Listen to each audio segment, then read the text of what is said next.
Bom dia, meus amados, a graça e a paz do Senhor. Eu sou o pastor Rômulo Pereira, da Igreja Batista Palavra da Graça, e hoje nós vamos estudar o Evangelho segundo João, capítulo 18, verso 5, que diz: Responderam-lhe a Jesus, o Nazareno. Disse-lhes Jesus: Sou eu.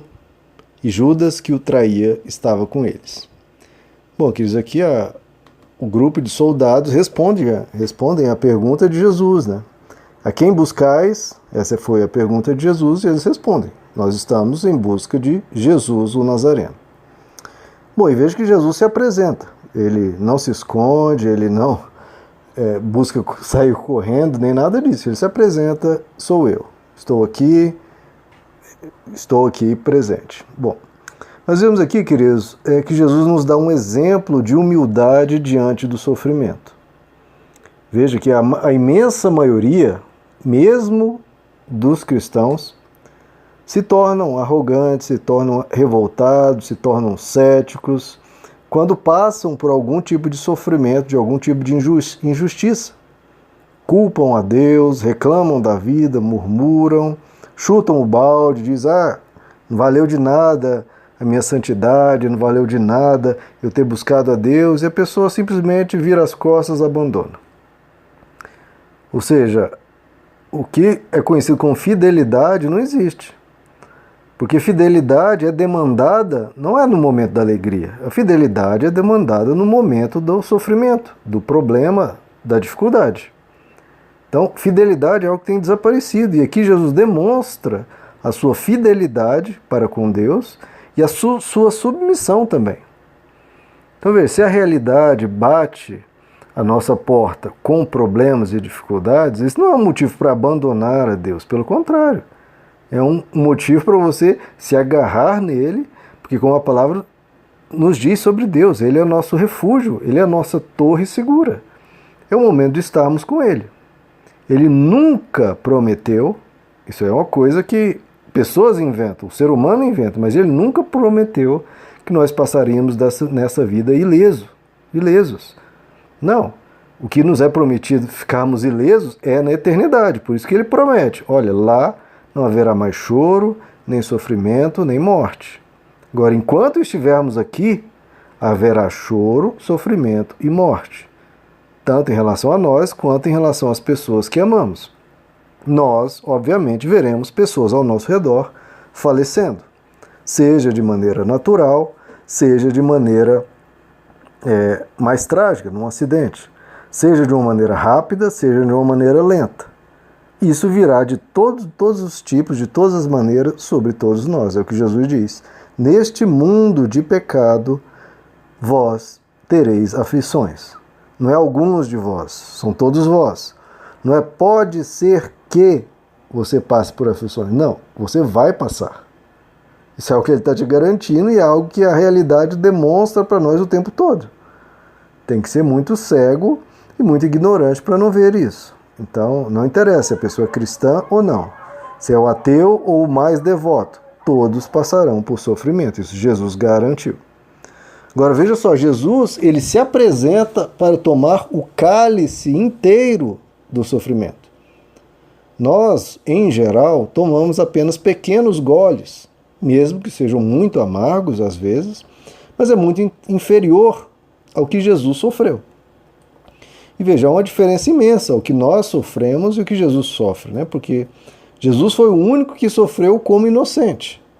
Nós sofremos num mundo mergulhado no pecado que nós mesmos trouxemos ao mundo. Então nós, de certa forma, somos coparticipantes do sofrimento do mundo. Agora Jesus não, ele veio como inocente.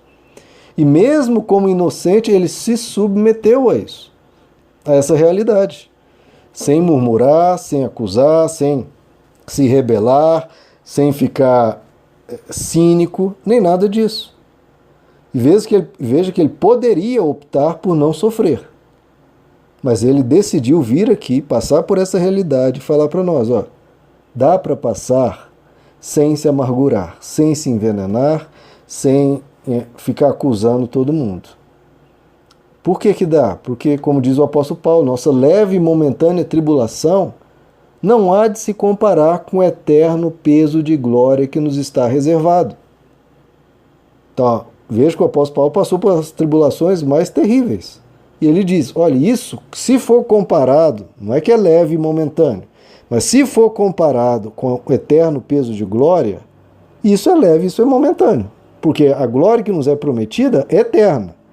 Então, mesmo que você sofra aqui por 10 anos, espero que não ocorra com ninguém, mas veja lá, um período longo de tempo, 10 anos, ainda assim isso é momentâneo se você for comparar 10 anos com eternidade, com infinitos anos.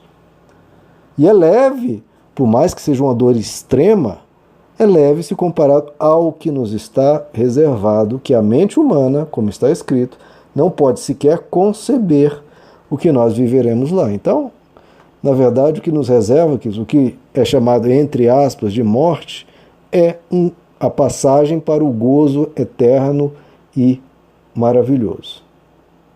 Agora veja só, o que eu queria destacar aqui, que Jesus foi preso, está sendo preso aqui nesse verso, sob a ordem dos sacerdotes, dos doutores da lei, dos escribas e dos fariseus. Ou seja, Deus estava sendo preso pelos chamados mais santos que havia no planeta inteiro. Então os santos da terra estavam prendendo Deus, porque nós vemos, infelizmente, na religião, muitos que comandam a religião são perversos, são malignos, esmagam as pessoas. Isso é demonstrado em todas as Escrituras, não apenas aqui na história de Jesus, mas em toda a história das Escrituras. A gente vê, por exemplo, em Isaías capítulo 3, a partir do verso 8. Jerusalém tropeçou e Judá caiu, porque a sua língua e as suas obras são contra o Senhor, para afrontarem a sua gloriosa presença. O aspecto do semblante dá testemunho contra eles. Eles publicam os seus pecados sem os disfarçar. E aí o texto continua e deixa bem claro: ah, povo meu, os que te guiam te enganam e destroem o seu caminho. O Senhor se levantará para pleitear, pôr-se-á de pé para julgar os povos. O Senhor entra em juízo contra os anciãos do povo, contra os seus príncipes, porque vós consumistes o pobre até em vossas casas. Que quereis vós que esmagais o meu povo e o rosto do pobre, diz o Senhor dos Exércitos. Em Jeremias capítulo 8, Deus diz, eles não falam o que é reto, cada um se desvia na sua carreira. Até a cegonha no céu conhece os seus tempos determinados e a andorinha. Mas o meu povo não conhece a ordenança do Senhor. Infelizmente, poucos querem conhecer. Poucos querem um estudo realmente, conhecer de verdade os ensinos do Senhor. Quer aquele show, aquele espetáculo, aquele autoajuda, né? Mas o meu povo não conhece a minha ordenança. Como, pois, dizeis, nós somos sábios e a lei do Senhor está conosco? Mas eis que a falsa pena dos escribas a converteu em mentira. Os sábios são envergonhados, espantados e presos. Rejeitaram a palavra do Senhor.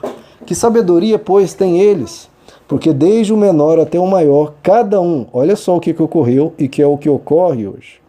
Por que essas pessoas estavam estudando a Bíblia, que eram escribas? Deus está dizendo, olha, eles rejeitaram a palavra. Eles converteram a palavra em mentira. É isso que Deus está dizendo. E agora, o que causou isso? Ele diz, o próprio Deus dizendo, porque desde o menor até o maior, cada um deles se dá à avareza, a busca pelo dinheiro. Desde o profeta, olha só, até o sacerdote. Todos eles usam de falsidade. E curam, olha só, eles curam, mas curam superficialmente a ferida. Eles dizem paz, paz, quando não há paz. Porventura eles se envergonham? Não, de maneira alguma se envergonham. Nem sabem o que é envergonhar-se. Portanto, e aí Deus dá o juízo, cairão entre os que caem, e no tempo em que eu os visitar, serão derribados. Então está aqui um alerta para aqueles que são líderes, para aqueles que estão brincando com a palavra de Deus. O juízo virá. Pode demorar o seu tempo, mas virá. Então, que nem esses líderes, nem nenhum de nós deturpe a palavra de Deus em função da avareza. E veja, mesmo de forma que não seja... E isso é sutil, queridos. Isso é muito sutil. Não é que a pessoa, vou pegar a Bíblia aqui e vou perverter. Não, não começa assim. Chega até aí, mas não começa assim. Como é que a pessoa começa? Não, ele está lendo a Bíblia, eu preciso trazer aqui uma mensagem que vai falar de dinheiro, que vai falar de riqueza, de alguma forma aqui, levar o povo, porque o povo quer ouvir isso, o povo quer receber prosperidade. Então, não, essa passagem aqui não, essa aqui não, essa aqui não, essa aqui não está falando de prosperidade. E vai passando até, aqui, essa aqui. Não fala muito bem de prosperidade, mas eu consigo aqui dar um jeitinho aqui para que fale de prosperidade. E vai fazendo isso, querendo falar o que o povo quer ouvir. E aí o povo não se converte, porque está sendo alimentado com aquilo que o coração pagão, o coração ímpio quer, o coração avarento. E aí, quem deveria estar levando o povo ao caminho correto, perverte o povo ainda mais. Por quê? Porque está dando o que eles querem, enquanto não forem transformados, é isso, é a avareza.